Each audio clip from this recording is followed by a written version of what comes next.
So Ryan, how is the rich benefiting from the work of the poor or the labor class, as Lennin would definitely call them? How is that not wealth redistribution? Yeah, so I'm just gonna ignore your question, go back to the other one.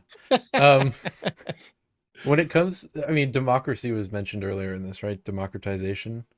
The free market is the greatest form of democracy that you have because when it comes to voting with your vote, you vote for a politician who's going to choose the regulation to support the guy that they want to have supported, right? But when you're voting with dollars, you get a lot more votes and you get a lot more. You can distribute your votes how you want to. You can vote for the things you want to see. And here you go. I'll tie it back to your real question that you asked me. If I vote to give 1,000 of my votes or 1,000 of my dollars to Google or Apple to buy a phone, and Google and Apple end up with, $10 billion of revenue that year, it wasn't because they exploited me. It's because they built a product that I wanted, right? So I think there is some miscommunication and misunderstanding when it comes to a livable wage, and when it comes to whether or not people are exploiting and the work and labor of someone else when you have the regulation actually causing that disparity, right? Like there are price caps, price floors on labor and wages. There's regulations that put people out of business, that put people out of employment, and then they end up with negative, effects. I think, I'm sort of over the belief that if you have no government regulation, you're going to get the best free market, and if you have any sort of government regulation, you're just going to end up with a big government anyways, in a broken system where it picks winners and losers. So there you go. Didn't answer your direct question, but it sort of answered two of them. It's a good one. So Lennon, I saw you shaking your head, but I want to bring MJ in first. What do you think of what Ryan said? Is there an acceptable level of government intervention?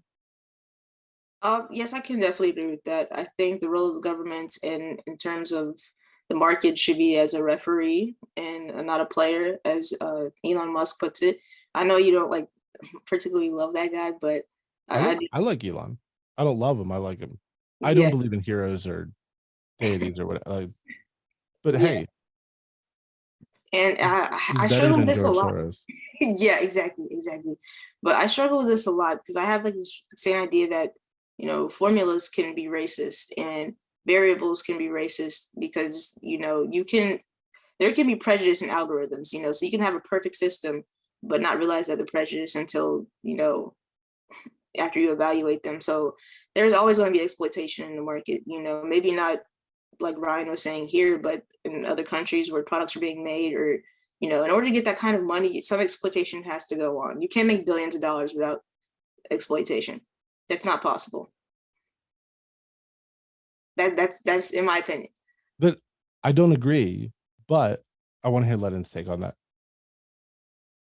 I want to just directly address the idea that it's an interesting idea that free market systems is a perfect form of democratization, because you're replacing in a more traditional democracy, each person has a vote. In a free market, I guess, version of this democracy, your dollars are your vote. The issue is we have the weight of history upon us, if I can use a quote from Marx, in which we have this unequal distribution of money/votes in our current society, which will lead to power being accumulated to the hands of a few versus, the rest of the masses. So I just wanted to address that. The power of the few, like the Bushes and the Clintons and the Trumps. And the Elon Musks, yeah. And the Elon Musks and the Mark Zuckerbergs and everyone else, yeah. But they've got regulation. They've got government calling balls and strikes, being the referee, making sure the little guy doesn't get screwed by regulating the market, and they're sitting there with $70 billion. So I don't know. It didn't seem like it evened out the playing field that much. Well, actually, can I ask a quick question to Erik, Libertarians? Erik just got like real excited. I got to hear what you got to say. Well, I was going to say this, the same thing. If you're voting with your money, but you don't have money, you can't really vote in that sense. But when it comes to the rich, tax the rich, make them pay their fair share. But isn't that punishing success? How much of someone else's money is your fair share? Yeah, exactly. I will tell you this: in the last 3 years, I've given the government over $500,000. My kid's college fund is not fully funded because Joe Biden wants to have TikTok stars promote a vaccine that I don't believe in. How is that? Well, I think that taxes should be lowered on people who aren't, objectively rich, but increased on those who are objectively rich. And my What is objectively reasoning, rich? making more than $1 million per year. But even there, so the reason that my taxes were so high is because my wife has 2 of her own businesses. So we're hit with that like own your own business tax. So her revenue gets taxed, not like I'm taxed on money that I never see.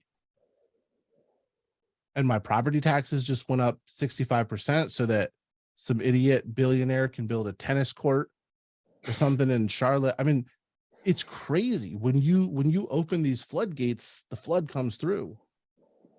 Well, the mismanagement of tax funds, like I'm with you kind of on that point where we need to fix how the taxes that we generate. We need to make sure those are used properly, and of course, then what counts as properly. I understand that argument, but as as we're saying earlier, making billions, getting to that point and not having got there because you exploited something is, I'm not going to say it is statistically impossible, but since you can't technically get statistically impossible, but the odds are so astronomically low that it is a better indicator that the person exploited to get there than not. And in that case, taxing them is, in a sense, kind of a way to help rectify that, because it takes some of that and gives it back to the people who were exploited to begin with.